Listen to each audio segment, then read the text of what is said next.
Hello there, and welcome to Gooner U, where there are no degrees because the learning never stops. I'm Dove, a TA here at Gooner U, and my friend Keith is our stalwart distinguished professor of Arsenal and football studies. Enter our classroom as we discuss the week's news involving Arsenal, Premier League, Champions League, and international football, all from the perspective of a couple of Americans. This week, we played away at King Power Stadium against Leicester City, and we didn't record last week after Arsenal played the second leg of our EFL Cup Semi-Final at St. James's Park against Newcastle, so we'll touch on that a little bit too. How you doing, Keith? You know, I'd almost forgotten about the Newcastle game. Like, deliberately was trying to forget about it. And there you just... It's fine. Yep. It's fine. Before we get to that, just a little bit of follow-up from last week. So when we recorded, I had only spent one full day at that point in, as you called it, the second happiest place on earth. So I'd had one day, I was at Hollywood Studios, and that was what we based the discussion on about what jerseys I was seeing out in the wild at Disney World. I now have about 2 full weeks that I spent, and I can say unequivocally, you are definitely right to have guessed that Messi was the most common thing. I saw countless Miami and Argentina Messi jerseys. There was actually... When was the last time you went to Disney World?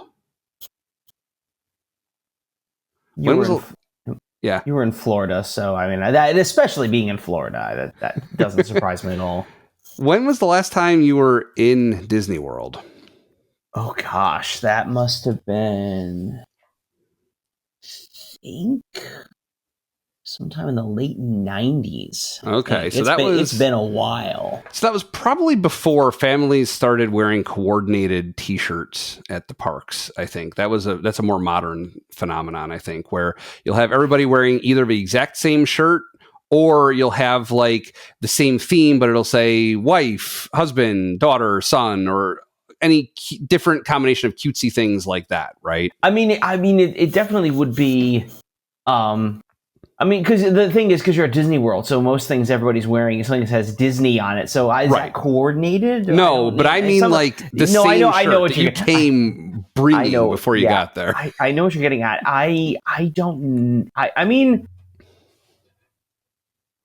That's not unheard of, but it is definitely probably more common these days. Yeah, definitely. I saw one family. The entire family was wearing Argentina jerseys. That was something I hadn't seen anyone else do. That might not have been coordinated so much as that's just what they wear. It's possible. It's possible. In Argentina, that's it. That's just, it's on the table. That's all I'm saying. Yeah, it certainly is, and it does stand out less there than it might in other settings because so many families do coordinate. But yeah, Messi by far the most common. I did find a few more Gooners. It was kind of funny. At one time, I saw somebody wearing this season's, what is it? The third kit is the blue and purple one. Yeah. I saw somebody wearing that. It was a Saka blue and purple kit. I said hi. 10 seconds later, I turn around, go to the thing that my son and I were going to, and see a kid wearing that same Arsenal jersey that I'd never seen before or after in the rest of his trip in a separate, unrelated travel group. So that was kind of funny. Definitely a lot. I'd say the runner-up to Messi is clubs I've never heard of, just like clubs from all over the world, different countries that I'm not exposed to. Because there were so many where I'd think, oh, I see black and white stripes. Is that Newcastle or whatever? And no, most of the times, like I'd look at the crest and it's like, oh no, that's not Premier League. That's not any team that I'm aware of. That was probably the second most after Messi jerseys. So unknown, basically, yeah. Another bit of follow-up from the last episode. We talked about the court case between, the North American Soccer League is NASL? Is that what it is? And they brought suit against MLS, and I wasn't totally clear on exactly what they were suing over, but it did lead me to a question I didn't think to ask last time, which was, does FIFA require and or enforce like a strict pyramid structure where there can only be one, Highlander style? Like, is MLS necessarily at odds to be the top flight in America against something like NASL? So that's an interesting question, and as you pose that, I'm not 100% sure, like quite how those distinctions necessarily get defined. So here's what I can tell you that I'm sure of. Prior to, so in 1988, FIFA awards the 1994 World Cup to the U.S. So 6 years out, pretty standard. They award it to the U.S. with the stipulation that the U.S. needs to have a top level league, which at that point, because of the old North American soccer league's collapse, they didn't have. Part of the deal was the U.S. agreed to stand one up. MLS gets going as a functional business, I want to say like 93, 94, right before the World Cup. And then 1996, they play their first games and the league begins, about to start their 30th season. Yeah, but US Soccer, who is the certifying organization, they're the ones who set the standards for what is within each a league, a second division or first division team. Or first division league, excuse me. Now, there is no rule, so far as I'm aware, that countries cannot have multiple. I mean, certainly they can have multiple leagues at other levels. So as far as I'm aware, there's no stricture that says they can't have one in division. You can't have competing Division 1 leagues. Obviously, in most countries, that doesn't make a whole lot of sense because, well, especially because many of them are so small. Why would you bother? The U.S., obviously, with the particular history we have with professional sports, in fact, that's part of the basis of NASL's lawsuit, was that they were arguing that both Major League Soccer and U.S. Soccer, who had all sorts of various business connections with one another, particularly something called the SUM, S-U-M, Soccer United Marketing, I think it was. Anyway, through all of these entities, the argument from the NASL was that these entities together conspired to keep us down, and that we didn't have the same ability to see. They were an effective monopoly on Division 1 soccer in the U.S. That suit, they lost. That's what the basis of the story from, I guess, 2 weeks ago now, that when we were talking about it, they lost that suit, which is only particularly interesting because this week, and I just told you about this, as we're starting this week, USL, the United Soccer League, who has run a second and third division leagues, USL Championship, League One, and I think League Two still technically exists, but they've been running lower division leagues. USL announced that by 2027, they were hoping to start their own Division One league. Now, the standards for what is a Division One league are set by US Soccer. So it has nothing to do with the teams. It's mostly about the infrastructure behind them. Stadiums have to seat a number of fans. You have to have a certain amount of capital. You'd be able to be financially stable for, I think, 5 years or something like that. So it's more about the infrastructure of the league itself rather than, how many teams do you have? How many players? Right. How much money are you paying your players? Sure, that'll work. Because, I mean, the history of soccer in the United States is of failed leagues. The North American Soccer League from the 70s and 80s sort of being the most prominent. It's the reason MLS still exists as the single entity structure where all the clubs are not independent; they're all owned by the league.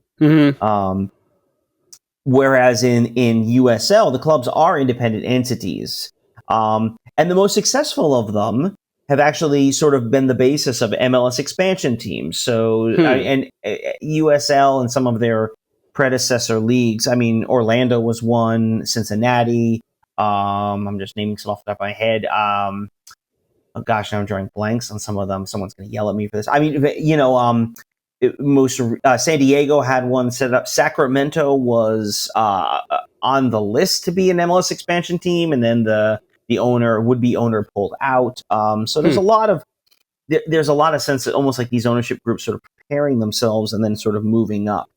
I mean, it sounds like promotion, basically, like we see in the Premier League a little bit, like they moved up into the Premier or MLS in this case. Well, yeah, but only in a financial sense. Like granted, these tend to be more successful clubs, but what a surprise! If you're financially stable, the team itself tends to have more talent and do better. But the idea is that by 2027, and they were talking about. I'm trying to find here's the article I was giving you. Yeah, by a 12 or 14 team first division, and of course everybody's sort of throwing out some of the cities they think are possible. So that we're looking at places like Sacramento, Sacramento Republic, Indianapolis is one. Phoenix has a team. Las Vegas, Louisville, New Mexico, United, which is based in Albuquerque. So, so there's it'll be interesting. It'll be interesting to see what that looks like, because of course it's 2027. You're coming on the heels of the World Cup being in the U.S., and the hope is that will generate some more interest as well. I mean, could or would any teams jump ship from MLS to USL at that point? No, I think the more interesting question would be, to what extent would MLS attempt to poach some of those teams before that financially? Oh, okay. Now, that I think, because to me the best example would be in the 70s, the 1970s. You saw a lot of competitor leagues. So, for example, in American sports, so you had the WHA, the World Hockey Association, competing with the NHL. You had the ABA competing against the NBA. And a lot of their more prominent, more successful teams, the San Antonio Spurs, the Indiana Pacers, the Edmonton Oilers, the New England, later Hartford Whalers, transition over to, basically they're plucked out of those leagues by the older dominant leagues, and then those leagues collapse and don't make it over. I know you're a mild fan of the Will Ferrell's catalog of works. One of his films is it not Tropic Thunder. That's a different one. Oh my gosh, I can't think of the name of the movie. But what is it? The Flint Tropics. They're a team in the ABA, and they're sort of the which was not a real team at all, because when you think tropics, you think Flint, Michigan. But the idea was they were trying to play their way into the NBA, and that's sort of the driving plot line behind, obviously, the shenanigans that follow. Yeah, that movie is Semi-Pro, which I have not seen. Yeah, Semi-Pro. Okay, yeah, that was the setup for that one. Okay. So it'll be interesting to see how it happens. I mean, that's one side. The other, probably the most famous competitor league in American sports is the American Football League, the AFL, which started in 1960. By the end of the decade, their two champions were playing each other in the AFL NFL World Championship game, which then in 1970 the two leagues merged, and now we call that game the Super Bowl, which was last Sunday. Right. So yeah, there is a history of these competitor leagues in American sports, and then essentially, to a certain extent, them being absorbed. The AFL is the only one that really doesn't get fully absorbed, in the sense that it's more of a merger. Mm-hmm. So I suppose you could go all the way back to the early 20th century and the creation of the rival American League of baseball clubs, as opposed to the National League. And they were separate entities until like the 70s. They were a separate entity. I mean, really, Major League Baseball doesn't fully take over until the 1990s. That's a whole weird story as well. But anyway, we're going way far afield here. But the short version is, yeah, it's going to be really interesting to see how that plays out. The big advantage MLS has is that they're in most of the major cities. They have a lot more financial backing.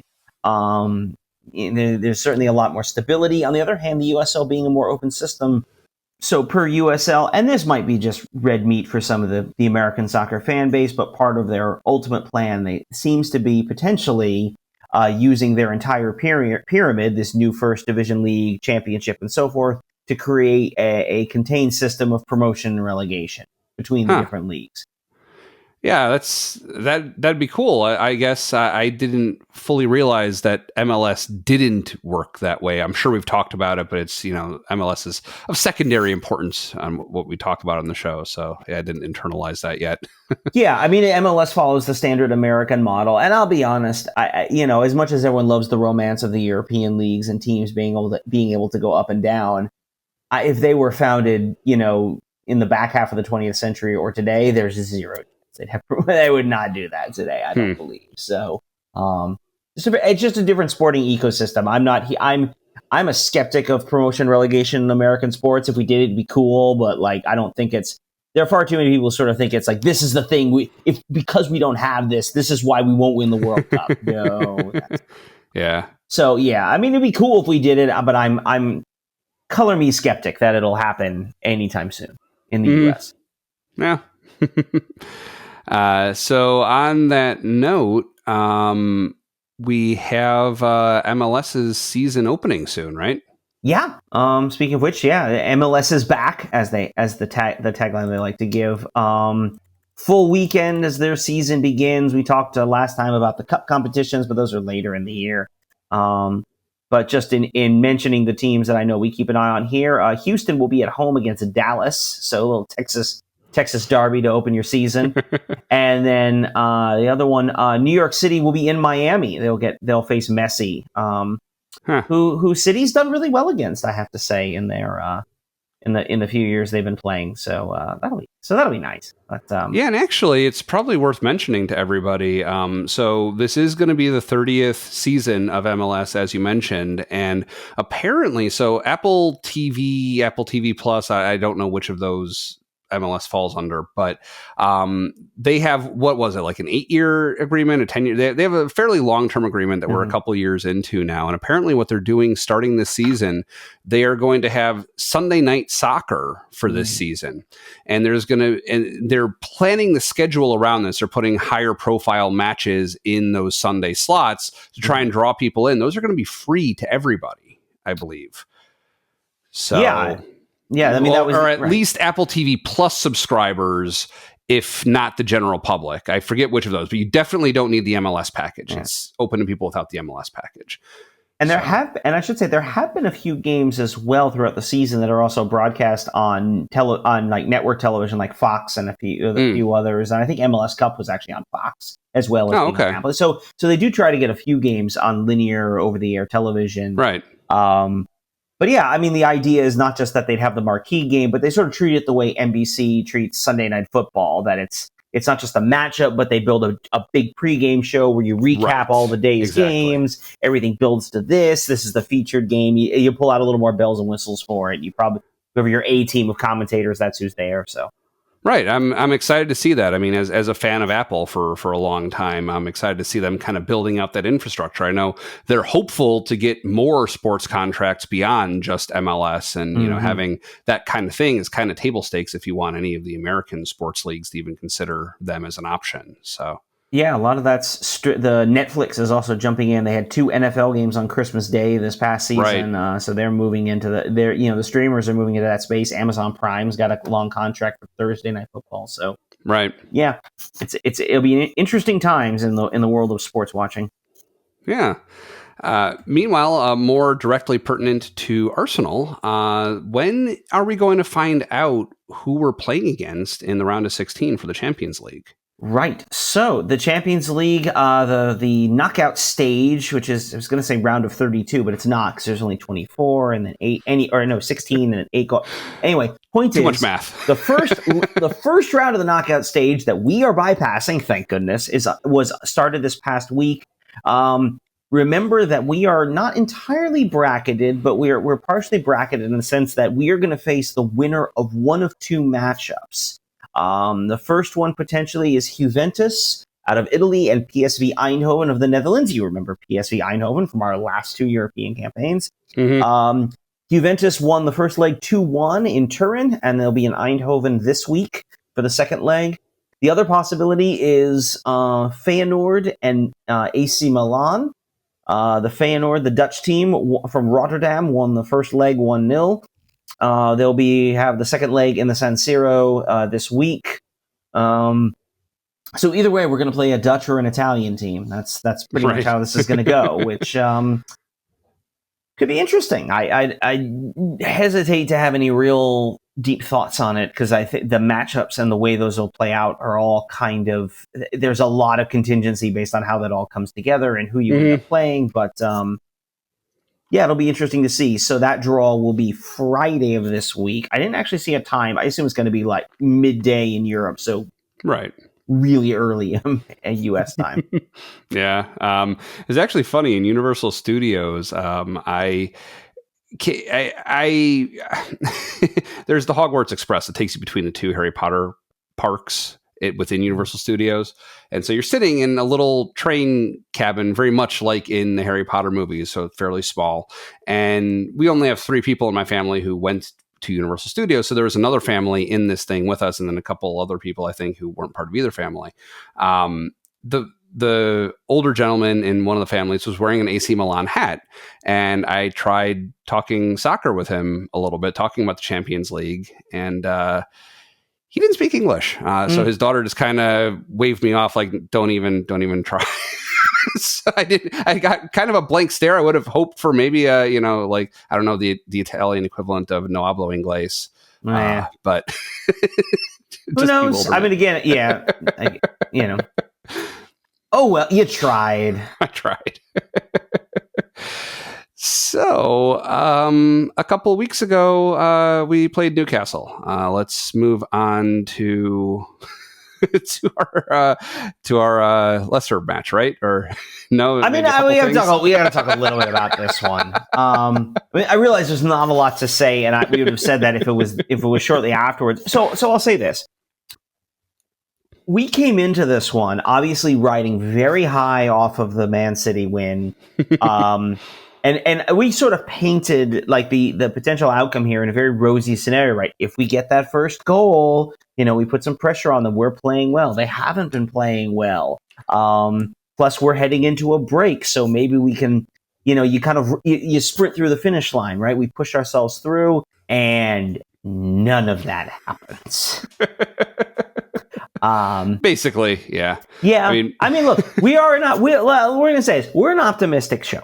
Like I like to take a very optimistic perspective on this, and I have my personal reasons for that. But the big thing here, I think it's more fun that way. But yeah, that was the rosy scenario, the way this plays out that could have been more pleasant, but we didn't get that at all. No, I mean, on a technical note, I was curious to ask you about this. So, how did you watch this match? Was it more or less your normal Paramount Plus setup, like from your office, like kind of looking on as it happened, or? Yep, pretty much. So maybe did you notice anything unusual AV wise with the presentation? No, everything seemed to be is pretty normal. Okay, because so we were watching. We stream everything in our house on Apple TV hardware, so that's why it's one of these things where it's like there's the Apple TV app on the Apple TV box that has the Apple TV Plus service. So there's a lot of things named Apple TV, but we use Apple TV little black hardware boxes that we plug into our TVs to stream everything. And I have a spare one that's an older one that got cycled out from one of our TVs that I keep with us, like for when we travel. Basically, when we go to Disney World, it's pretty much the only time we use it. But I bring it with, I plug it in, I've got all my apps, and it's plugged into their TV so we can watch stuff together. And that's how I watched it. Pretty much my same setup, except that it was their Wi-Fi instead of my home wired Ethernet. It was stuttering throughout, like frustrating. Like the frame rate would drop, where you'd see like jerky motion very frequently, like multiple times a minute. It was jerky, and then at one point midway through, the picture just like completely went away. And I tried restarting the app and stuff. It seemed like it might have been just part of the broadcast out of St. James's Park or something. I don't know. That was kind of weird. No, I didn't have any issues. So no. I mean, it could be. Right. I wonder if it was like maybe the connection you were working off of in the hotel. Yeah, that's possible. It didn't seem like it was that bad, but who knows? It could have been that. So, meanwhile, we don't really need to get into too many of the details with this match. Like you said, it didn't go well. We're out of the EFL Cup. But now that we are out of the EFL Cup, so we talked a month or two ago about, okay, we're still in the Carabao Cup. We're going to be going to the semifinal round. We're optimistic for that. Well, that's obviously out. We were about to start in the FA Cup, and we thought that might go well. Well, that didn't end up going very well. We are still in the Champions League. As we mentioned, we're going to be entering the round of 16. We're still doing okay in the Premier League. We're at number 2, 7 points as we record, behind Liverpool. How is the rest of our season looking in those other competitions, the Champions League and Premier League, which are the only trophies we can hope for still this season? Right. Well, I mean, you pretty much covered it at that point. Obviously, out of the FA Cup, out of the League Cup. We have the Champions League. We sort of await our opponent in the round of 16, which will be in the first week of March, is when we'll play the first leg of that. So early March for the Champions League round of 16. And then obviously with as you mentioned, in the league, we're 7 points behind Liverpool, level on games. We'll talk about it in a moment, but they made up their game in hand from the missing game against Everton. They made that up.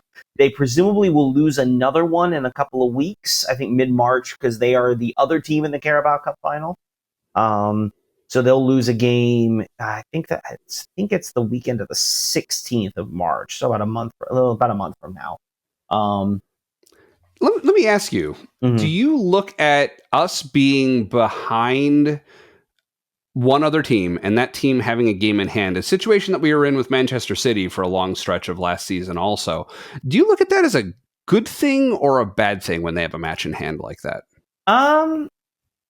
The optimist in me says it's a little bit of both, because, I mean, obviously the advantage for you with the team that's already played those games is you banked those points, right? You've played those games, you've won or drawn or whatever. Those are your points. They're not going to change. And so for the other team, they have to win those games to, make whatever changes necessary, or whether it's gaining the lead, extending the lead, or catching up, whatever it is. On the other hand, especially if you're chasing a team and they have a game in hand, I mean, even if, like in the case of Liverpool, they drop points, okay, yeah, but they still gained a point from that. They still extended the lead. Yeah, that makes sense. So, meanwhile, if we kind of put the EFL Cup behind us and turn our attention to the league, one of the two competitions we're still in, what did happen with Liverpool and Everton this week? The final Merseyside derby ever played at Goodison Park. Oh. And they're closing it. They've built a new one, or they're finishing, hopefully by the start of next season, they finished Everton's new stadium. And so this is the last time they're going to play Liverpool at Goodison Park. And it was a cracking game. And Everton scored James Tarkowski in, I think, the 98th minute. Ooh. Yeah, I mean, you thought it was fun with the City game. I go find a clip of that one, because it's bonkers after. I mean, it's, yeah. And Everton's a club. Everton's got a great history. Everton has won the league a handful of times. They're one of the most successful teams in the league. They've won the league a handful of times. They have a great history. Quite a lot of success. The problem is they share a city with their arch rivals, Liverpool, who are arguably the most successful team in the league. Right. They've won the league, I think, the second most behind United. They've won the Champions League 6 times. They've won the FA Cup a bunch. They've won everything, right. In a bunch. So you get overshadowed a bit. So got a little bit of younger sibling syndrome. Yeah, and they do so. I mean, they're sort of in the shadow of Liverpool's success, and that's before we get into the point where currently, of course, Liverpool are, sort of in a new period of revival at the top of the league, and Everton, as the last few years, has been struggling to avoid relegation. So, definitely a bit of catharsis for Everton to come away with that draw, and more importantly for us, it was Liverpool dropping points. Definitely, yeah. And we should also add, after the game was over, because they played another. There was a review for offside. I mean, it was wild. And then after they played the last 10 seconds after the kickoff before they blew full time, apparently, as I believe it was, one of the Everton players went and celebrated in front of the Liverpool supporter. I don't know if he went over and did it, or if that's just where he was positioned when the game ended. One of the Liverpool players took exception to that. There's a little bit of pushing and shoving, and the red card comes out. And then post-game, I don't know what he said, but Liverpool's manager came over, shook the referee's hand, and he said something, because immediately out comes the red card and an assistant. So Arne Slot, the Liverpool manager, will miss their next 3 games, including this past weekend against Wolves. That was the one. Wow. Oh, and by the way, the referee for that game was Michael Oliver. Yeah. I don't know. Make of that what you will, but So that's a wild one. Go check that out. The last red few minutes of happy. That game. Yeah. Actually, before we move on, one thing you mentioned how last time we had talked about the reaction to the Manchester City match, like the crowd reaction at the Emirates. And one thing that, listening back, I never really pointed out, which was, I think to me, what stood out about that wasn't like the peak volume of the crowd. It was the sustained volume of the crowd where it built and built and never really ebbed. Like once we got up on them the second time and then by more and then more and then more, like it was building to a crescendo. And it was like, just that was what I hadn't really seen before. I'm sure there were moments that were louder and maybe even at their peak, louder than the peak from that match. But the sustained crowd engagement from the Emirates crowd, that was really something.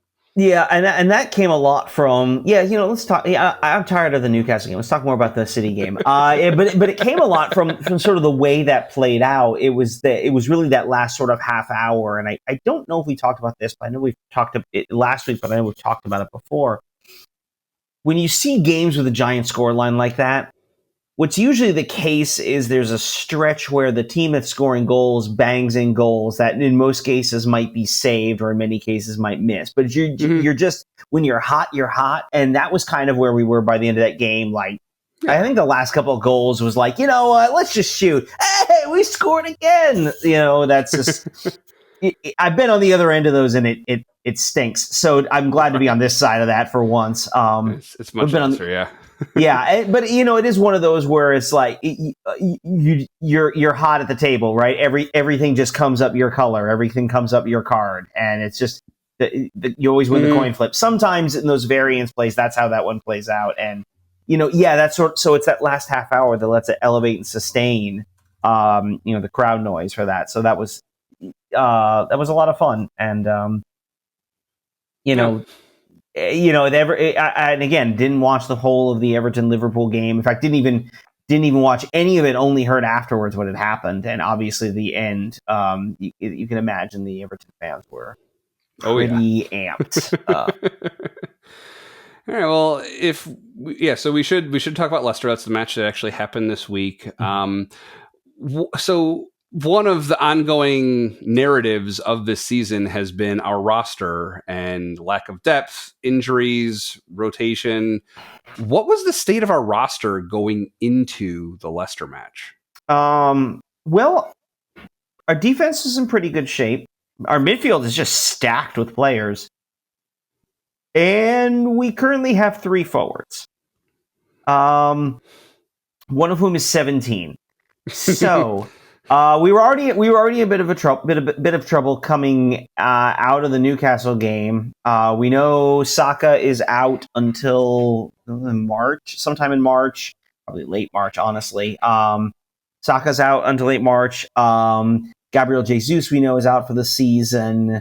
During the Newcastle game, Gabriel Martinelli picked up a hamstring thing, so he is out until March. I would be pleasantly surprised to see either him or Saka back before the international break in late March. And then, of course, we got the 10-day break, and so they went to Dubai. And there, Kai Havertz got a hamstring injury, and he's done for the season. Just what we need. Right. So we currently have 3 healthy forwards on the team, all of whom started on Saturday against Leicester, that being Leandro Trossard, the aforementioned 17-year-old Ethan Nwaneri, and Raheem Sterling. Right. And, it's I think Arteta's pregame comment, someone asked him in his pregame postgame conference something to the effect of, who's going to start at forward? And he goes, I'm pretty sure you can guess. We don't have that many. Something to the effect of like, well, we've only got 3 of them. So, well, I think you can figure it out. I mean, are we moving into our conversation about Leicester and how that went? Almost. I guess the only other mentions on the bench is we did see Ben White show his face on the bench. That's true. He must be looking better. Yes. The rumor was he would return in January. It's February, but given the way the game played out, I was kind of hoping that he might get a bit of a cameo at the end of this one. That didn't happen. Okay, but the fact that he's on the bench is a good sign, and hopefully he's able to come back with a stretch run. All respect to the Yuri and Timber at right back, and then of course the center backs, Saliba and Gabriel, but.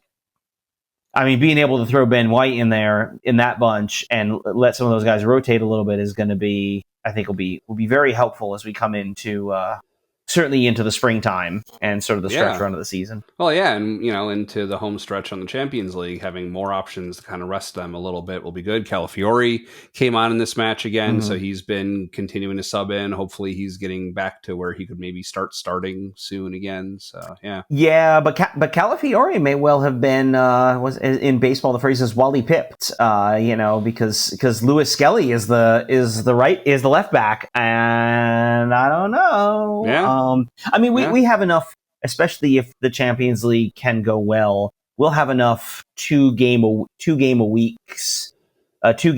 weeks that we'll have opportunities to rotate players. So there will be opportunities for guys to play. Oh yeah. So my biggest question for you with this match is there were two things to me that really turned it around, and unfortunately they happened at the same moment. So I wanted to get your sense of which had the bigger impact on the rest of the match. Was it bringing Mikel Merino in or taking Raheem Sterling out? Which of those two things led to our victory more? To me, it was Merino coming on. And we can talk about that in a moment. But the obvious answer here was Sterling, who he struggled. It was a struggle for him in this game. I think he's a guy, and he's just been around for so long, and he's done so much so well at big clubs, right? We said he's only ever played for big clubs like Liverpool, City, and Chelsea, and now Arsenal. So he's done it. He's won a bunch. He's had a lot of success in the league. I just wonder if this is the optimist in me wants to say, if he can just get a couple games under his belt, he'll get his rhythm back. But I don't see it at this point. Which is unfortunate. But yeah, he was struggling today. Although to be honest, we were struggling in general. I didn't think that Leicester's an interesting one. They're down in the relegation zone. They aren't very good this season. And yet I look at their lineup and I watch them play in a couple points this game, and I thought, how are they being relegated? Because we've seen some games like Ipswich. We saw right. They didn't threaten us at all. I mean, Southampton is dire. Who was the other one? Wolves. Oh my God, Wolves can't buy a goal. Right. Really, Leicester's potentially going to go down. I know they have a lot of internal issues, which I know they kind of got some play on during the broadcast. But yeah, I mean, I wonder how much of it the commentator during the match was talking about how when you're in a relegation battle, sometimes you play your best matches against the long shots, like them beating us or something, because there's no pressure. So it's kind of like the mental blocks, like the performance pressure is off because no one expects you to come away with a result. So maybe that's part of it, is you're able to just kind of let loose and give it all you got in a way that you might not when the pressure is on, maybe. But. Yeah, I mean, right. I mean, obviously for them, the games that are most important are the 6-pointers against teams at the bottom, against Wolves, Ipswich, Southampton, Everton, those kind of teams. Not necessarily Arsenal, because the expectation there is, I mean, if you had told them at the start of the game, you're going to lose 2-0, I think they would have gone, oh, that's it? Oh, okay, that's good. Right. Or maybe not. Obviously, looked at Arsenal and said, how do we give up 2 goals at them? But yeah, I don't know. I saw some moments. I saw there's some talent on that roster, and maybe some of it's just some residual, fear of Jamie Vardy. That might be a little bit, because he has. They pointed out in the broadcast, he has scored a lot of goals against Arsenal over the years. Right. Just an impressive career for him, and how late he came to the Premier League in terms of his age. But anyway. And they had some opportunities. I mean, arguably, the most important 30 seconds in the game was, Leicester came down. They had that dangerous ball in. I think it was De Cordova-Reid, who's a Jamaican international, and Miles Lewis-Skelly just gets a toe to it, pokes it out for a corner, and then it was maybe a minute and a half later, there's Mikel Merino nodding it into the net, and it's 1-0 to the Arsenal instead. I'll say this. You asked about the difference about, was more that Merino coming on, Sterling coming off. I mean, I do think Merino, the position he was playing, ends up making a really good big difference. One, because he's doing a different thing. Part of what we saw there, and it didn't I think when they came out, the idea was that Trossard would play in the middle and Sterling would be out wide. But I saw moments where Trossard was out wide as well, and I don't know how much of that is they were actually supposed to be switching positions, and how much of that was just Trossard drifting out left because out of reflex. I wonder That's what he about does. that. Yeah. But the problem is as that. I mean, we were getting a little pushed around because we've talked about the size the team has. I mean, honestly, probably one of our more dangerous players in the first half was Declan Rice driving in. He's a big boy, getting his body in there. I mean, Trossard's a tough guy, but it's just hard. You're going to be out physicaled by some of those center backs. But you saw there, I mean, Trossard ends up, Sterling comes off, Trossard moves out wide, Marino's in the middle. Marino's a big guy and he wins duels. He's able to win the ball, and he is an excellent header of the ball. So, you get a cross coming in, he's able to knot it down.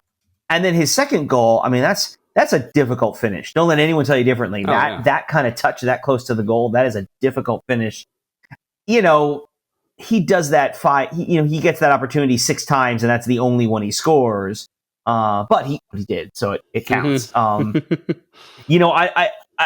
kind of want to pull myself back from the we found our striker mindset that I am some people have after the game. He did a job in this one, and I can see the value in him because of his heading ability. I mean, that might be the way you go without the striker, is you just throw a big body up there, and if you need it, you can lump crosses in, which is essentially what we saw sort of to the end, which is it's a little Neanderthal-esque in terms of its style, but whatever. Well, 3 points is 3 points. Well, right. And we were playing that way even before Merino came on. Odegaard had a couple lofted kicks, like not really crosses, but just from further back in the box toward the goal that Trossard just couldn't quite connect on a couple times. He came really painfully close, but couldn't quite get it. Yeah, I mean, I thought Odegaard was pretty solid today, and a lot of those were sort of lifting it because he's just trying to get it, working on ways to get it through the defense. And Leicester did a good job blocking some of those passing lanes. We had some shots and passes from further out that were getting blocked. So that's the way you do that. You sort of chip it over them. Some of those were some good balls. It's the space is so tight there that maybe it'd be better to go out wide and just thump in the cross. And, Declan Rice making a run from midfield, it's not a bad idea. But having a player like Merino stationed there already, I think was really helpful in that regard. I don't know. Well, I guess the interesting thing, the question then sort of put a bow on that conversation then is, I don't know that this solidifies Merino as a starter, although I wouldn't be surprised to see him start against West Ham this weekend. I do think, though, it kind of puts the nail in the coffin of Raheem Sterling as a starter, which, I mean, you feel for the guy because he's trying, and it is a case, I think, of he knows what to do, but physically he just can't do it anymore. And I think that's kind of the problem. Yeah, could be. I mean, I kind of feel like we might have come to that same conclusion even if Merino hadn't had the performance that he had. I think Sterling's performance on his own would have probably warranted a second thought against starting him like that again. It was just every time he had I shouldn't say every time. There were some good moments. Like it wasn't like all bad. He's not terrible, right? Like there were I've seen much worse players in an Arsenal kit. I'll just say I've seen much worse. So yeah, I mean, there were moments of quality. But the majority of the time when he had the ball, I just kind of cringed because it felt like something would go wrong, basically. It's kind of like when we're teaching the youth players to pass the ball, like you'll hear someone say, well, I'm not going to pass to him. He's going to mess it up or something like that. And it's like, well, you're right, but that's not how teams work. You need to trust everybody else on the pitch. And like I see them pass to him and I get that thought in my head, like, no, why are you passing it to him? Pass it to somebody else. Yeah. I mean, but I will say this, though. I think we were overall the stronger team. It really was an interesting question, though, for most of the game. Like, would we be able to find the bit of quality to score? And honestly, there was only one guy in the first half I thought was really creating dangerous chances, and that was Nwaneri. Definitely, I thought he was excellent in this game. Yeah. Oh, that one shot, I think it was a later one, but that one shot that glanced off the crossbar. I mean, a great shot, so close. Yeah, which we should point out that apparently that was with his off foot. Right. They were marked on, they laid it on a little thick during the broadcast at times, but that's partly because there wasn't a whole lot to talk about for much of the games. But yeah, he's a special talent. We all love Lewis-Skelly. We love his swagger. We love all the things he's been doing. But Nwaneri's got something. We got something with that kid. Yeah. No, it's exciting seeing him develop, definitely. And he didn't I think he didn't quite play 90, I think, or did he? I think actually he did. Yeah, no, he did. He was in stoppage time. He came on. He wasn't one of the ones who got subbed off. So yeah, no, he's doing great. It's good seeing him. So and Miles Lewis-Skelly, like you said, that one clutch save was really something. And all throughout, just contributing to the build-up, and then contributing to the defense when he needed to. He was doing everything that we would want a defender on Arsenal to do. Yeah, I guess by and large, other than Sterling, I don't think anybody really played poorly. I think there were, but it in so many ways, it feels like you're lacking that end product. And I've always wondered too how much of that is, because I think back to maybe like a couple of years ago when we started this, how much of the nerves about what was happening wasn't so much the players were nervous about, like, what are the players feeling mentally versus what we, the fans, are feeling. Because we bring a bunch of baggage to this that they don't necessarily have. They're asking different kinds of questions. They're thinking about it differently because it's their personal experience as opposed to us. When we see Arsenal go up 2-0, sometimes we're like, oh, remember that 2-goal lead we blew that 3 years ago? Oh, I don't want to do that again. Whereas I think for the players, it's like, oh, okay, 2-0. Okay, that's exactly what we wanted to do. So it is kind of interesting, but it did feel a little bit. This, by the way, this is where I was leading with that story. It did feel a little bit like the longer we were going without a goal, it was kind of a question: how are we going to score a goal? Mm-hmm. And it does feel at times like and I'm worried about this because we really are looking at this for the next couple of weeks. Obviously we've got West Ham this weekend. Then we have Forest, Champions League, United, Champions League, and Chelsea. There's 6 games left before we get to the break and presumably get Saka and Martinelli back. It's gonna be interesting game by game how we find a goal or find those goals in right. In a way that you don't feel like it doesn't feel the same way as when we had Saka more than anyone else, but right. Yeah, it's something we'll have to contend with. So let's this week pretend that Newcastle doesn't exist, as I prefer to anyways. Who was your player of the match against Leicester? Because I've forgotten all about it. It seems really harsh to not pick the guy who scored 2 goals, and Merino obviously had a great impact on the bench, but I'm going to say Nwaneri. I thought he was he was the most dangerous player we had in the first half. He played a key part in the build-up to certainly the first goal. He has the cross. I don't remember if he was involved necessarily in the build-up to the second one. No, Calafiori was. So both subs. Good on Arteta on making the subs there.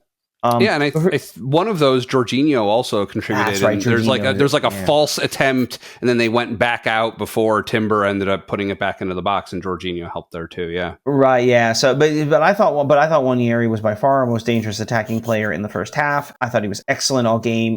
Again, the shot off the bar. You add in the assist. I thought he was our best player for me. It was the 90 minutes for Nwaneri as opposed to the brilliant 10 from Merino. Sure. No, definitely. For me, Nwaneri would have gotten an honorable mention. Absolutely key contributor. Thomas Partey also continued to play well. There were a bunch of good moments, great ball handling, moving it through. He took one shot that I remember, and it didn't go high. It didn't find the goal, but it stayed low at least. So Partey was in good form again, like we talked about on the last episode. But yeah, I have to pick Mikel Merino, and it does feel weird for someone who came on as such a late sub. But when that late sub really contributes more than anyone else, I don't feel bad picking him under those circumstances. So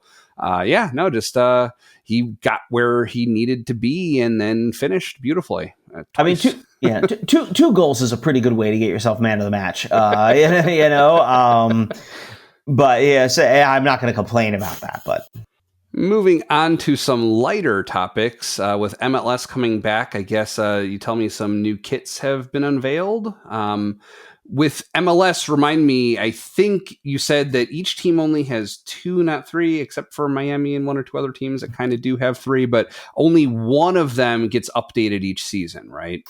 Right. So yeah, MLS, rolls with the primary and a change kit, and then they have a league-wide deal with Adidas. So Adidas supplies all the kits for MLS, and every year they'll swap out one or the other. So every year, every team gets one new kit.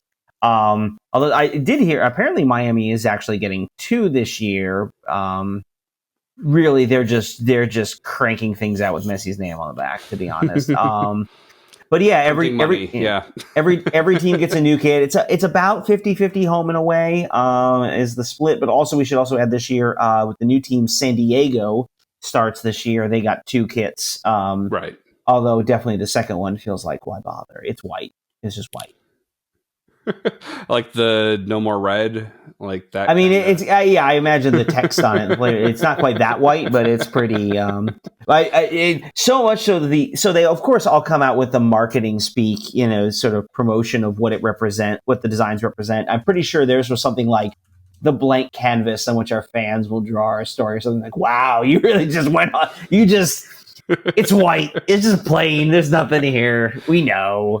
They'll presumably they'll get a new away kit next year. I think it's how that usually goes. Right. Okay. Now it sounds like someone who completely forgets about the assignment and then completely BS's their explanation for the minimal thing that they were able to scrap together the morning that it was due or something like that. Yes, but enough about my recent trip to a modern art museum. So we're going to talk about 3 kits, right? So Miami's new one, NYCFC, and Houston, right? Yes. So those being the teams that we pay the most attention to. Exactly. The ones that we generally cover on the show. I haven't seen any of these yet. One quick thing I did want to mention. So the third Miami kit that we talked about is their archive kit that came out last year. It was a really cool, teal color. My son actually thought that Miami Dolphins jersey we saw while on vacation was a Miami Football Club jersey. I was like, no. That's why they picked that color, son. I'm about to say, yeah, where do you think those colors came from? Right, exactly. But really cool. What I love most about it is it does say Miami on the front, and then the Royal Caribbean shirt sponsor is like a butt sponsor on the back. So I like that it looks more like American sports jerseys from the front. Really nice. But it was kind of funny so I got him the jersey as soon as I found out it existed. I got it from MLS, from their direct site, MLS store, I think they call it. Great. And then I set up a reminder for myself, every day or every 2 days or something. I was checking. I wanted to get him the rest of a kit. I did that for his soccer kit for the home jersey this season. And I like doing that because the kids wear them. They will wear the shorts and the socks to practices, if nothing else. He wears these things a lot, so I don't feel bad getting him the socks and the shorts that go with the shirt. But they weren't there. And I'd see the adult shorts. I never once saw kids shorts. I don't even know if I saw adult socks, but definitely no kids socks. And I was checking and checking and checking. And around November, I got sick of checking and said, okay, look, this may never come out through official channels. What else is out there?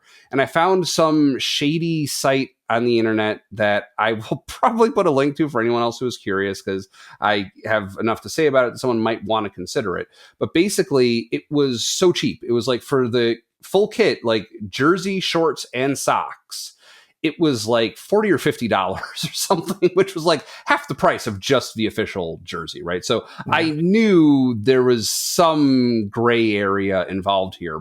But as I said, I was trying to go through official channels painstakingly so. It cost me probably an hour or 2 of my life all put together, trying, probably more than that than I'd like to admit, trying to do it the right way, and it wasn't working. So I got it, and it came. And I was able to compare the jersey side by side with the actual official one that we had. And it was pretty close. The patch was actually smaller. It's the kids jersey officially from MLS store was a full-size patch on the smaller kids jersey, while this one had a kind of scaled down jersey patch a little bit. So that was interesting. The socks look right. They don't they're not the same quality. They aren't the same thickness or thread count of like his official Arsenal socks. I don't know how long they'll last. They're okay. The shorts look like everything looks fine. It seemed to be at least official Adidas, if not officially licensed MLS. So, your mileage may vary. I actually ended up having a decent experience with this place. So their customer service was like one guy kind of answering emails like 2 or 3 days later, like, wasn't the best experience, but it ended up working. So. So all that out of the way, I'm going to open this link, and you told me that these are ranked, that they're not like in alphabetical order or something. So you gave me the ranks of each of these. Right. So what I was trying to do was find one with an article with pictures for all of them, and I like, if I don't have the MLS website up full screen, if it's on like half screen on my computer, like the formatting's all messed up and I can't see anything. So this is some guy from ESPN. Ranking them for himself, so they are. So we numbered them using the numbers there, so that we can find the ones we want to see. Yes, exactly. So I have this open. I am ready to scroll into view Miami. So I am doing it right now. And stripes. Yes, two-tone vertical stripes, two-tone pink vertical stripes, vertical. Right. As the text here, the evaluation points out, is reminiscent of Barcelona, a former club of one Leo Messi, or potentially Argentina also. So that's true. What I like about it is this season's home jersey. I did not like the stacked logos. I think we talked about that. They were stacked in the center of the jersey. This doesn't do that, so I like that. I also am a fan of like a sponsor logo instead of words, like you can see on my chest with Emirates. So I like that. I like that it's just like a graphic logo on it. The stripes, I don't know. I don't hate it. I guess we'll see if it grows on me. The collar, it's kind of similar to like this season's kit for Arsenal as far as the collar and stuff. But interesting. And apparently there is, contrary to what we just said, there's also a new black kit also. So they call it the Fortitude kit, and this is like divided quarter panels, like what was it? Was it Porto? I think that we saw that did that, or Crystal Palace often does that. Yeah, the split two halves. Yeah, yeah. So that's interesting. The La Noche kit, as they've called it in the past, that's I like that for Miami just because it can be a lot of pink. Sometimes with their home kit. So this has the pink accents, but it's a more subdued look overall. I think this is nice compared to the past couple black kits that I've seen from them. I think overall, on first sight, I probably like this more than the stripes. It is an interesting one because when Miami started, they wore white, and a lot of that was David Beckham played at Real Madrid, and they wear white. And it's interesting, they've leaned much more into the pink since Messi came. But it is extremely distinctive, obviously, and I think distinctively Miami too. There aren't a lot of cities where pink you could get away with it. Not a lot of cities where pink makes a lot of sense as a color. No, the pink would annoy me with basically any other place besides any Southern Florida locale. I'd be like, oh, come on, really? You're turning MLS pink? But no, for Miami, it's never been something I would have complained about because it fits. It makes sense. I will say there is a rather well-known one is Madison, Wisconsin's a USL team. Apparently, Madison, Wisconsin has a history or a tradition of pink lawn flamingos. And so their crest is actually a flamingo, and they do wear pink. I think it's Madison who does that. That's the only weird thing with Miami's pink is you would think that the birds on their crest are flamingos, but you've corrected me. I think they're blue herons or something. Yes, they're herons. Herons, yeah. So that I guess that's an unfortunate side effect, but. All right, so I am ready to look at NYCFC now. So this is number 17 on the list, and I like it more than last season's home kit. Last season was really busy, if I'm remembering correctly, right? Yes, the subway tiles design. Right. This is the so-called Excelsior kit. It's going to be their our 10th season. Last year was the 10th season, our 10th anniversary. But our 11th season, because that's how it works. Yeah. So something about the The design is supposed to be reminiscent of the glass skyscrapers in New York City, which I see it a tiny bit. yeah, as an explanation goes, it's kind of dopey, but it's nice to look at. I don't know that I would go so far as to say like I would spend money on it. I think we've had other home kits that I like better, but I think it's a solid design. Yeah, it looks like the same template as Miami's new home kit. The collar looks the same and stuff. Oh yes, but yeah, no, it's nice. I definitely like it more than last season. Like I said, the really busy designs I generally really bristle against. and you will see they're all on the Adidas template. You'll notice the horns, they're coming up on the lower part of the shirt. They all are working this season's Arsenal kit, right? Because that's the template Adidas has for this year, and so that's just what they're going to go with. Yeah. All right, Houston coming up. So that's number 18, directly below NYCFC, and wow, that is a lot of orange. Now, I really haven't paid attention so much to their previous jerseys other than what I've seen you wearing. That looks like a Cheeto. Yeah, well, I mean, Houston's the orange club. I mean, they're forever orange. So yeah, they wear orange. That's what they do. It's a brighter orange than they had. So it is it's the 20th season since they moved from San Jose. So it's their 20th season. And so this is more of a callback to some of their older designs with a brighter orange. And then also their horns are what they call Space City blue. Blue, a very light blue color. I happen to like this. The crest really stands out as being out of place, but I actually really like this as a, for the Dynamo.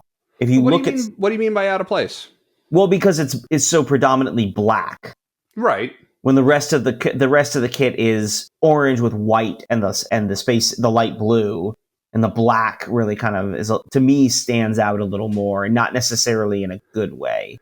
Yeah, to me, I mean, it is definitely contrasting, but I think it's okay. I think you kind of want to draw the eye to the crest. Yeah, I mean, to me, it's the weakest part of it. But I like the design overall. I like and if you were to look up pictures of Houston's kits from their earlier day, when they first start for about 20 years, late 2000s, I mean, you're going to see this definitely calls back to that bright orange, white, and light blue highlights. So I like this one actually. Yeah, interesting. I'll have more finely developed opinions on the matter as we do this more each year. So, all right. Well, what is coming up for next week? Right. So for Arsenal, we are going to be back home against West Ham. That game will be on Peacock. Another Premier League game. Not an easy one, but definitely one where we're going to, again, where the goal's going to come from, but one at home we should feel we really do need to take the 3 points. It's going to be hard to overturn Liverpool with a 7-point deficit, but the only way to do that is to keep winning. Yep. Just keep winning. Kind of like what Dory said. Something like that. Sorry, I still got Disney on my mind. Thanks for joining us at Gooner U. If you're watching on YouTube, you can also listen to our show on Apple, Spotify, and some other places. If you're only listening, try watching us on YouTube with a link in the show notes. Your homework for today is to click... I made a typo in my notes. Let me try that again. Your homework for today is to tell a buddy about our show. We'd really appreciate that. We record the show using Zencastr. If you'd like to try it out, you can support Gooner U by signing up using the link in the description, which also has links to everything we talked about and our social pages. Again, my name is Dove, and you can find me on Twitter at Dove Frankel. With me, as always, is Keith, and you can find him in a pub watching Arsenal matches. And I hope you score 2 goals when you come off the bench this week.